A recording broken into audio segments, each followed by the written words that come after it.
ئێرە چایخانەی شەعبە لە سلێمانی بە شێوازێکی نوێ و بە شێوەیەکی ڕێکخراوتر لە پێشتر بەڕووی هاوڵاتیان و هونەرمەندان و میوانانی چایخانەکەدا کرایەوە. ڕێکخستنەوەی وێنەکانی ناو چایخانەکە بە یەک قەبارە و هەڵواسینیان بە شێوەیەکی سەردەمیانە دیمەنێکی جوانی بە چایخانەکە بەخشیوە.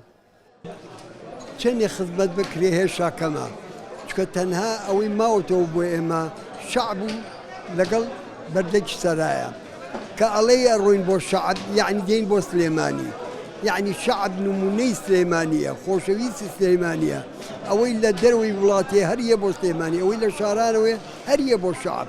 شەعب کۆکردنەوەی هەمومانە. من گەڕۆژێک بێمە ناو بازار و سەردانی چاخانەی شەعب نەکەم واسەکەم شتێکم لێوم بۆ، یعنی ڕەفیقەکانم لێرا بینمەوە خۆشەویستی چایچەکان و ڕێزگرتنیان و کاتێکە بیر لە خواردنەوەی چایەکەمەوە بیر لە خواردنەوەیەکەم کا بێم لە دەستی کاکیوە چایەکەم بات و دوو قسەی خۆشم بۆ بکەوت جاجا سوحبەتێک لە پاڵەوەکەین.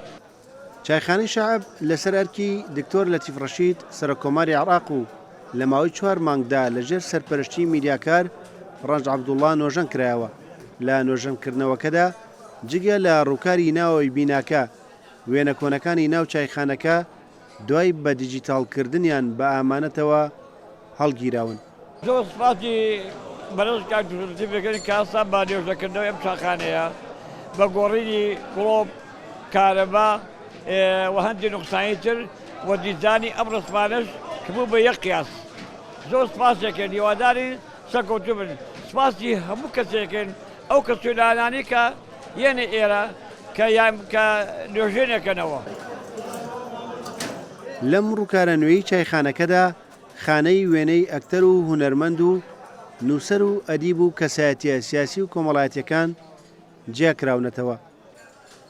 چایخانەی شەعب لە ساڵی 1950 لەلایەن وەستا شەریفی چایچیەوە دامەزراوە و تا ئێستا کوڕەکانی سەرپەرشتی دەکەن. چایخانەکە لە ماوەی 74 ساڵی ڕابردوودا 4 جار نۆژەن کراوەتەوە و مەڵبەندێکی زیندوی کۆبوونەوەی هونەرمەندان و ڕۆشنبیرانە. ئەگەر مۆزەخانە و گەڕک و شوێنەوارە دێرین و مێژویەکانی سلێمانی گزارش لە دەوڵەمەندی ژێرخانی کەلەپوریەم شارە بکەن، ئەوە چایخانەی شەعب جگە لە لایەنە کەلەپوریەکەی بە شوێنی پاراستنی ناوبانگی ئەدیبان و نووسەران و هونەرمەندانی ڕابردوو ئێستا و داهاتووی کوردستان دادەنرێت. ڕێبازیوە کورسات نیوز، سلێمانی.